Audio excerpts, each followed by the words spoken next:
Top Marco Top. Tak banyak bicara, diam-diam bergerak, misi besar timnas dimulai. Pak Sumarji dikabarkan ditugaskan dampingi John Hartman belusukan ke klub lokal hingga datangi pemain diaspora di Eropa. John Hartman dikabarkan ingin turun langsung ke lapangan untuk melihat dengan mata kepala sendiri kondisi para pemain yang berpotensi memperkuat timnas Indonesia di masa mendatang. Alhamdulillah, kabar bahagia. Bung Harpan nilai John Hartman punya visi besar untuk masa depan timnas Indonesia. John Hartman ini sangat menarik. Saya melihat visi dan misinya keren, terstruktur dan punya arah yang jelas.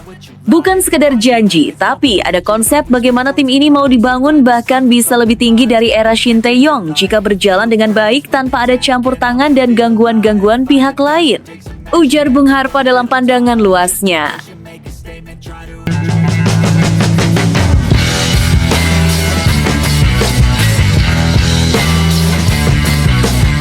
Sebelum kita lanjut ke berita terlengkapnya, alangkah mulianya bagi kalian untuk tekan tombol like, dan yang belum subscribe, tolong subscribe channel ini. Top Marco Top. Tak banyak bicara, diam-diam bergerak, misi besar timnas dimulai. Pak Sumarji dikabarkan ditugaskan dampingi John Hartman belusukan ke klub lokal hingga datangi pemain diaspora di Eropa. John Hartman dikabarkan ingin turun langsung ke lapangan untuk melihat dengan mata kepala sendiri kondisi para pemain yang berpotensi memperkuat timnas Indonesia di masa mendatang. Isu besar kembali mencuat dari balik layar tim nasional Indonesia. Di saat publik menanti arah baru skuad Garuda, beredar kabar bahwa Pak Sumarji dikabarkan akan mendampingi calon pelatih timnas Indonesia John Hartman dalam sebuah agenda penting dan berskala luas. Agenda tersebut bukan sekedar kunjungan simbolis, melainkan misi pemantauan langsung yang disebut akan menyasar klub-klub sepak bola nasional hingga pemain diaspora yang berkiprah di Asia dan Eropa. Kabar ini sontak memantik perhatian pecinta sepak bola tanah air. Pasalnya, pendekatan semacam ini jarang dilakukan secara menyeluruh oleh pelatih tim nasional sebelumnya. John Hartman dikabarkan ingin turun langsung ke lapangan untuk melihat dengan mata kepala sendiri kondisi para pemain yang berpotensi memperkuat timnas Indonesia di masa mendatang. Pemantauan terhadap klub-klub lokal disebut menjadi langkah awal. Hartman ingin memahami denyut sepak bola Indonesia dari level paling dasar. Ia tidak hanya ingin melihat pertandingan resmi, tetapi juga menyaksikan langsung sesi latihan, pola kerja tim, hingga interaksi antara pemain dan staf pelatih di klub. Dari situ, ia dapat menilai bagaimana profesionalisme diterapkan dan bagaimana karakter pemain terbentuk. Aspek mentalitas menjadi perhatian utama. Hartman dikabarkan ingin mencari pemain yang tidak hanya memiliki kemampuan teknis, tetapi juga konsistensi, disiplin, serta daya juang tinggi. Pemain yang mampu bertahan di bawah tekanan, menunjukkan sikap kepemimpinan, dan memiliki keinginan kuat untuk berkembang dinilai lebih berharga dibanding sekedar talenta mentah. Dalam rangkaian agenda ini, peran Pak Sumarji disebut sangat krusial. Sebagai sosok yang telah lama berkecimpung di lingkungan timnas Indonesia, Sumarji memahami betul karakter pemain lokal, kultur sepak bola nasional, serta dinamika internal yang kerap tidak terlihat oleh pelatih asing.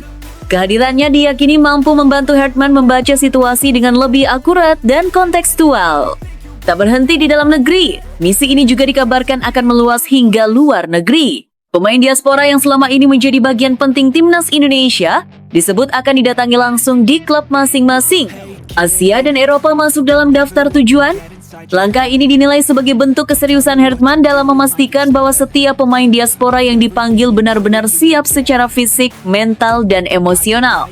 Dengan datang langsung ke klub, Hartman dapat memantau kondisi real pemain, mulai dari menit bermain, intensitas latihan, posisi alami di lapangan, hingga peran taktis yang dijalankan bersama klub. Selain itu, interaksi langsung dengan pemain memungkinkan sang pelatih menilai tingkat komitmen serta keseriusan mereka dalam membela merah putih. Pendekatan ini sekaligus menepis anggapan bahwa pemilihan pemain diaspora hanya didasarkan pada popularitas atau status bermain di luar negeri. Hartman dikabarkan ingin membangun tim nasional yang seimbang, diisi pemain lokal dan diaspora yang sama-sama memiliki visi, rasa tanggung jawab, dan semangat kolektif.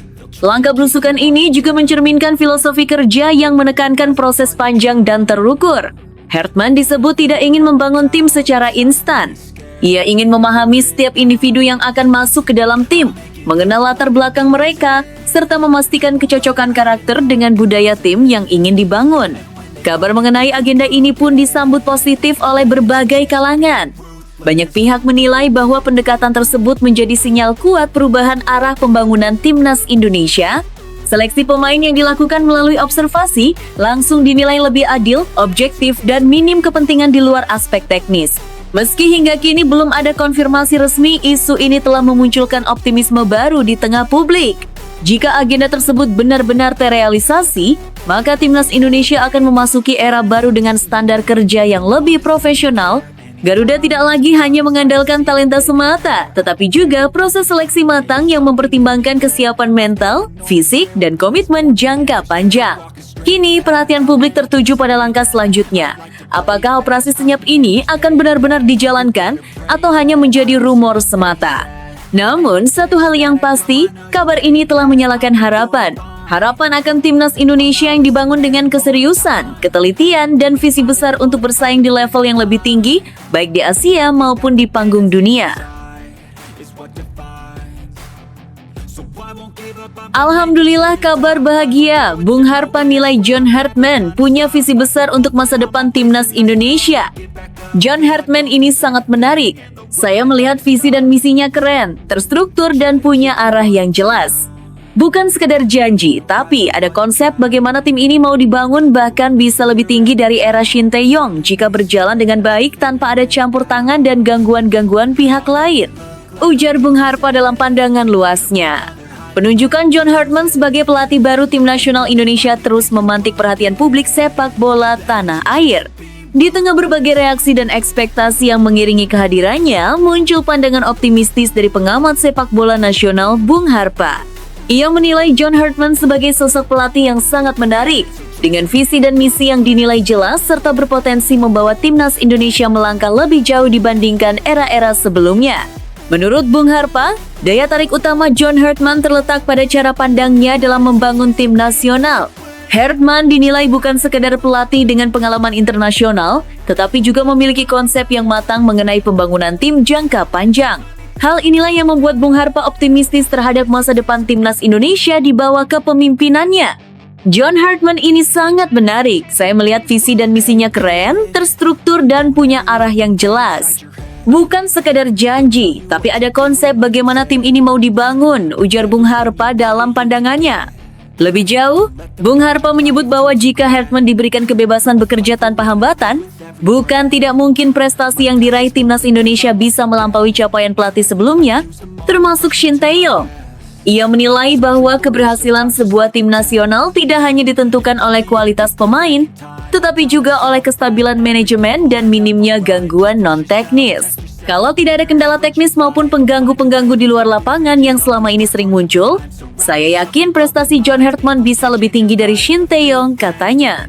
Pernyataan ini tentu menjadi sorotan, mengingat Shin Tae-yong dikenal sebagai pelatih yang membawa perubahan besar bagi timnas Indonesia, terutama dari sisi mentalitas, fisik, dan keberanian bersaing di level Asia. Namun Bung Harpa menilai bahwa Hartman memiliki keunggulan tersendiri, khususnya dalam hal manajemen tim dan pembangunan kultur yang berkelanjutan. Ia melihat Hartman sebagai pelatih yang memahami pentingnya keseimbangan antara hasil instan dan proses jangka panjang. Hartman dinilai tidak hanya fokus pada satu turnamen, tetapi juga pada pembentukan sistem permainan, kedalaman skuad, serta kesinambungan regenerasi pemain dari level usia muda hingga senior. Dalam pandangan Bung Harpa, hal inilah yang selama ini kerap menjadi titik lemah timnas Indonesia. Pergantian pelatih yang terlalu cepat, intervensi berlebihan, serta tekanan hasil jangka pendek seringkali menghambat proses pembentukan tim yang solid. Bung Harpa juga membandingkan potensi era John Hartman dengan periode sebelumnya, termasuk saat timnas Indonesia ditangani Patrick Kluivert. Menurutnya, meskipun Kluivert memiliki nama besar sebagai mantan pemain kelas dunia, hasil yang ditunjukkan belum sepenuhnya sesuai harapan. Saya melihat timnas Indonesia di tangan John Hartman bisa jauh lebih baik dibandingkan saat ditangani Patrick Kluivert. Bukan soal siapa lebih terkenal, tapi soal siapa yang punya konsep dan tahu bagaimana mengelola tim nasional, ungkapnya. Ia menilai Hartman memiliki pemahaman yang lebih realistis tentang tantangan yang dihadapi negara berkembang dalam sepak bola. Mulai dari keterbatasan infrastruktur, kualitas kompetisi domestik, hingga tekanan besar dari publik dan media. Menurut Bung Harpa, Hartman tampak siap menghadapi semua itu dengan pendekatan yang lebih tenang dan sistematis. Optimisme Bung Harpa juga didasarkan pada rekam jejak Hartman dalam membangun tim secara bertahap. Ia dikenal sebagai pelatih yang memberi perhatian pada detail, disiplin, serta komunikasi yang kuat antara pemain dan staf pelatih. Hal ini dinilai penting untuk menciptakan tim nasional yang tidak hanya kuat secara teknis, tetapi juga solid secara mental. Namun demikian, Bung Harpa mengingatkan bahwa keberhasilan Hartman tidak bisa berdiri sendiri. Dukungan penuh dari federasi, klub, pemain, hingga supporter menjadi faktor krusial. Tanpa kesatuan visi, sebesar apapun potensi pelatih, hasil maksimal akan sulit dicapai. Kalau semua elemen bisa satu arah, tidak saling tarik-menarik kepentingan dan memberi kepercayaan penuh kepada pelatih, saya sangat optimistis timnas Indonesia bisa berkembang pesat, ujarnya. Ia juga menekankan pentingnya kesabaran publik. Menurutnya, proses membangun tim nasional membutuhkan waktu, konsistensi, dan ruang untuk melakukan evaluasi tanpa tekanan berlebihan. Kini, harapan besar pun mengiringi langkah awal John Hartman bersama timnas Indonesia. Publik menanti bagaimana visi dan misi yang disebut Bung Harpa sebagai keren dan jelas itu akan diterjemahkan di lapangan. Apakah Hartman mampu membawa timnas Indonesia melampaui capaian era Shin Tae-yong dan menutup kekurangan dari masa sebelumnya? Semua akan terjawab seiring waktu. Satu hal yang pasti, kepercayaan mulai tumbuh. Dan di tengah optimisme tersebut, timnas Indonesia kembali memiliki harapan baru untuk melangkah lebih jauh dan lebih matang di bawah arahan pelatih anyar mereka. Namun tunggu dulu. Setelah admin telusuri secara mendalam bahwa berita di atas adalah karangan belaka dan hoax, ini sebagai edukasi supaya penonton lebih jeli dalam memilih berita.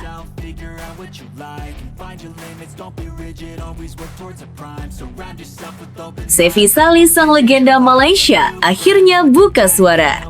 Indonesia terus memberi kejutan spektakuler, kami justru jadi bahan tertawaan dunia.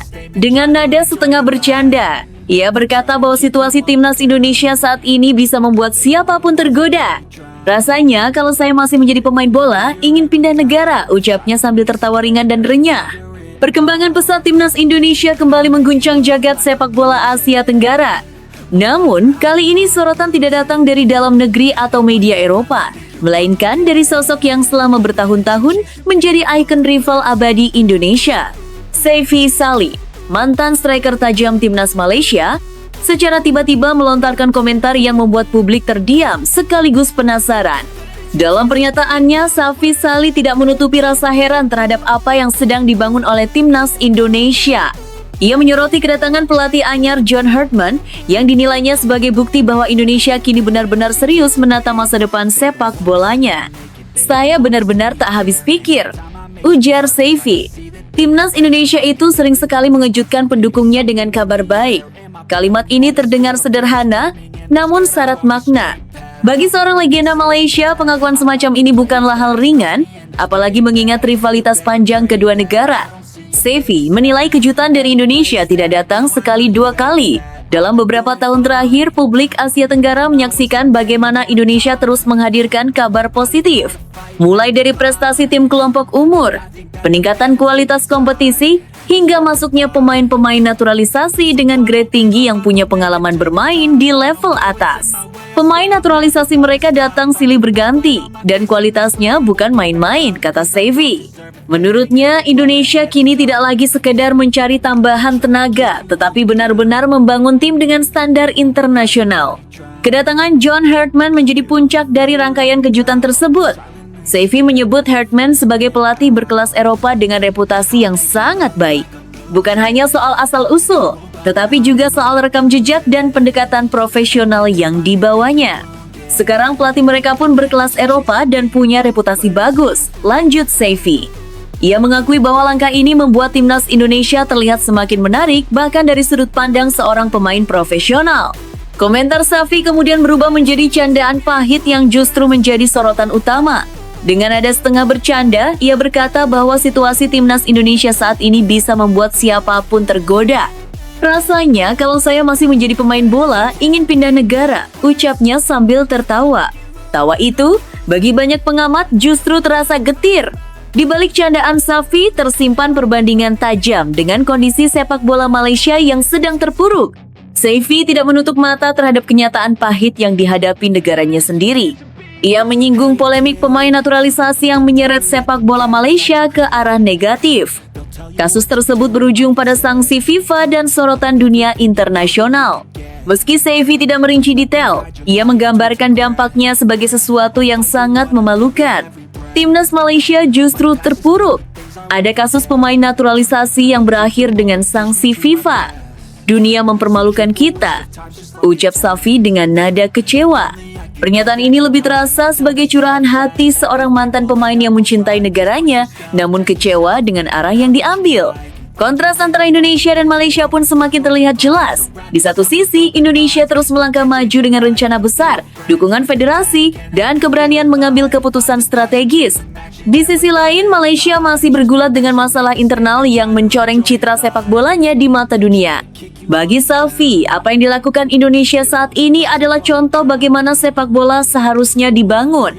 Mulai dari pemilihan pelatih, perekrutan pemain, hingga manajemen tim nasional yang terarah. Ia menilai Indonesia kini menjadi magnet, bukan hanya bagi supporter, tetapi juga bagi pemain dan pelatih dari luar. Komentar Safi Salih ini pun memicu beragam reaksi. Ada yang melihatnya sebagai pujian tulus untuk timnas Indonesia, ada pula yang menganggapnya sebagai kritik keras terhadap Federasi Sepak Bola Malaysia sendiri. Namun satu hal yang pasti, ucapan Saifi mencerminkan kenyataan bahwa posisi Indonesia di peta sepak bola Asia Tenggara telah berubah. Timnas Indonesia kini bukan lagi tim yang dipandang sebelah mata. Mereka menjadi bahan pembicaraan, menjadi tolok ukur, bahkan menjadi sumber kecemburuan bagi rival-rivalnya. Kehadiran John Hartman hanya mempertegas bahwa Indonesia sedang membangun sesuatu yang besar. Publik kini bertanya-tanya, apakah komentar Safi Salih ini akan menjadi titik refleksi bagi sepak bola Malaysia? Ataukah justru menjadi bukti bahwa Indonesia telah melangkah terlalu jauh untuk dikejar? Satu hal yang jelas, ketika seorang legenda rival sampai berkata ingin pindah negara sambil tertawa, itu adalah tanda bahwa timnas Indonesia benar-benar sedang berada di jalur yang membuat dunia menoleh dan para pesaing terdiam. Namun tunggu dulu, setelah admin telusuri secara mendalam bahwa berita di atas adalah karangan belaka dan hoax, ini sebagai edukasi supaya penonton lebih jeli dalam memilih berita.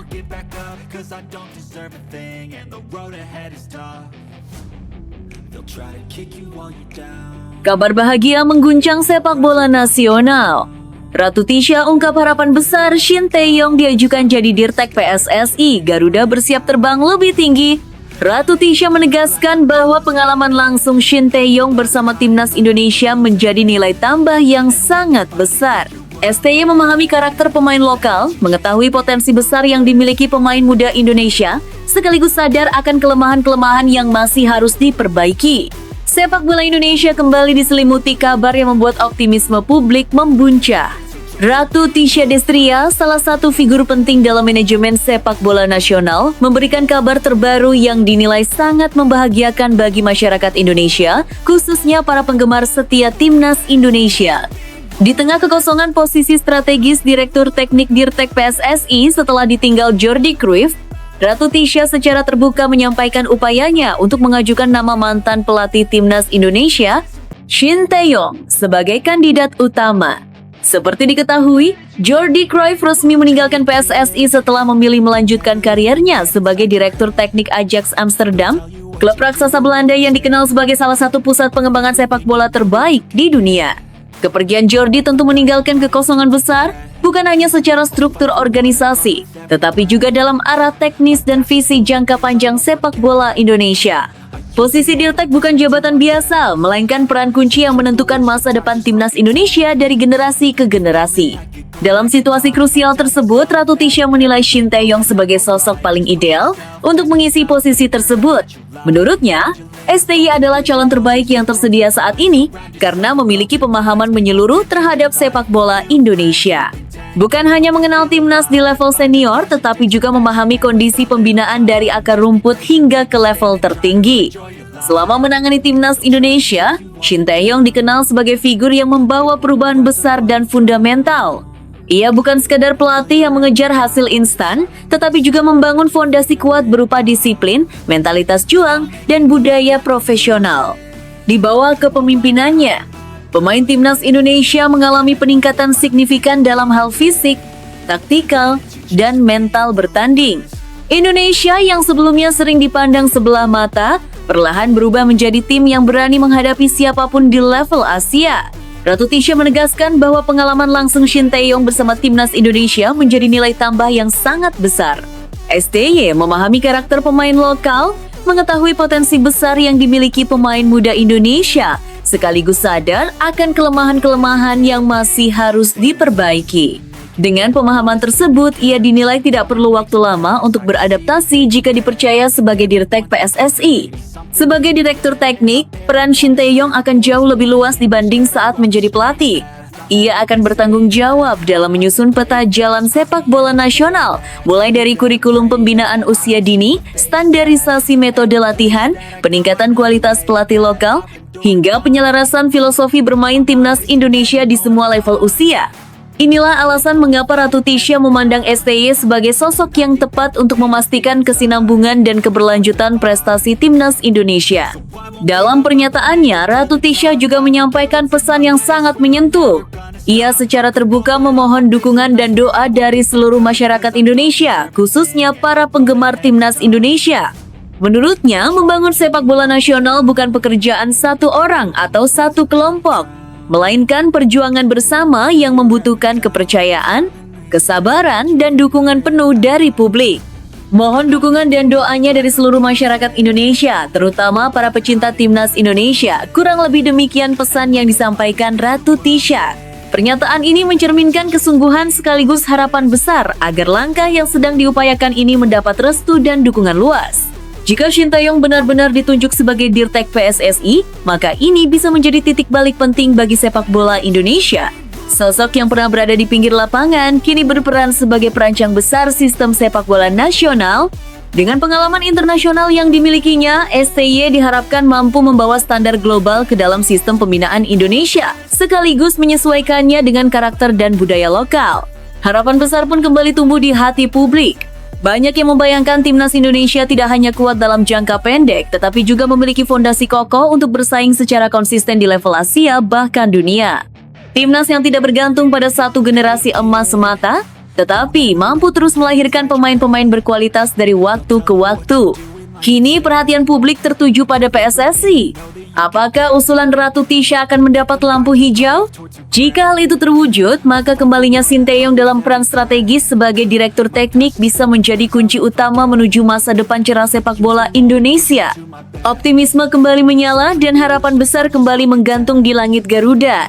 Namun tunggu dulu, setelah admin telusuri secara mendalam bahwa berita di atas adalah karangan belaka dan hoax, ini sebagai edukasi supaya penonton lebih jeli dalam memilih berita. Pantas Florian Wirtz bisa cetak gol debut di Liga Inggris. Ternyata Liverpool beri perlakuan khusus. Ternyata Liverpool memberi perlakuan khusus ke Florian Wirtz hingga bintangnya itu sukses mencetak gol perdana di Liga Inggris 2025-2026. Gelandang berusia 22 tahun itu sukses mencetak golnya saat The Reds menjamu Wolverhampton Wanderers Sabtu 27,12,2025 malam WIB. Pada pertandingan tersebut, Liverpool berhasil menang dengan skor tipis 2,1 di hadapan para pendukungnya. Kemenangan tim asal Merseyside ini dibuka lebih dulu oleh Ryan Gravenberch pada menit ke-41 berkat tembakannya memanfaatkan umpan tarik Jeremy Frimpong. Hanya semenit kemudian, keunggulan Liverpool digandakan oleh Florian Wirtz berkat tusukannya ke kotak 16 Wolves, memanfaatkan bola sodoran Hugo Ekitike. Gol tersebut menjadi gol perdana dia di Liga Inggris usai tampil 17 laga dan melepaskan total 21 tembakan, seperti yang dikutip dari Opta. Setelah unggul 2 gol, tim tamu sempat memperkecil kedudukan lewat Santiago Bueno pada menit ke-51. Usai laga, Wirtz mengaku dirinya sudah punya perasaan kuat akan mencetak gol perdana di kasta teratas Inggris itu. Saya yakin suatu hari nanti saya akan mencetak gol. Saya hanya tahu bahwa itu akan datang, ucap Wirtz, disadur dari BBC Sport. Dilansir dari Daily Mail, perlakukan khusus itu adalah program spesial yang datang dari fisioterapis di Anfield Gang, Konal Murta. Disebutkan jika Murta memberi program spesial guna meningkatkan massa otot agar mampu beradaptasi dengan sepak bola Inggris. Program spesial ini dilakukan di gym dan berlangsung intens dalam beberapa pekan terakhir. Dari program spesial itu, pemain termahal kedua sepanjang masa Liverpool tersebut bisa menambah massa ototnya sebesar 2 kg. Tak ayal peningkatan massa otot ini membuat Wirtz bisa melakoni duel-duel dengan lawan di atas lapangan. Terlihat di laga kontra Wolves, ex-pemain Bayer Leverkusen itu tampil lincah dengan melewati lawan dan memberikan operan pendek akurat.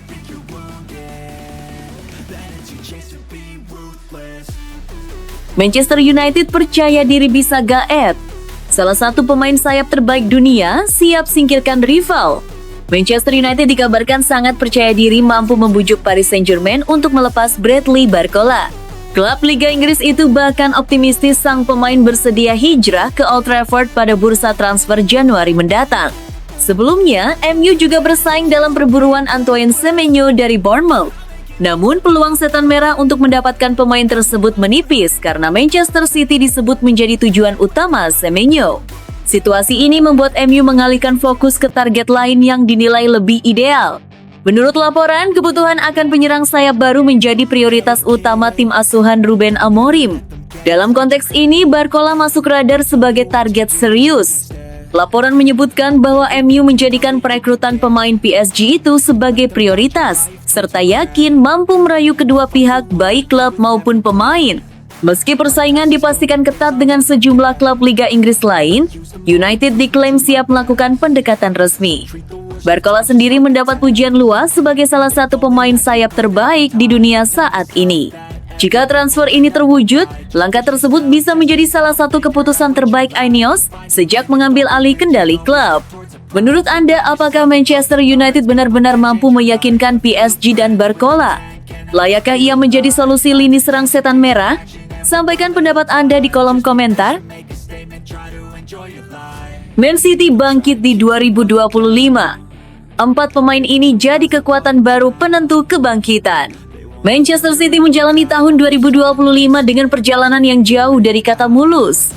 Penurunan performa sejak akhir 2024 sempat membuat tim asuhan Pep Guardiola terpuruk dan kesulitan menjaga target paling dasar. Namun, situasi perlahan membaik seiring langkah agresif klub di 2 bursa transfer dan penyesuaian strategi sang manajer.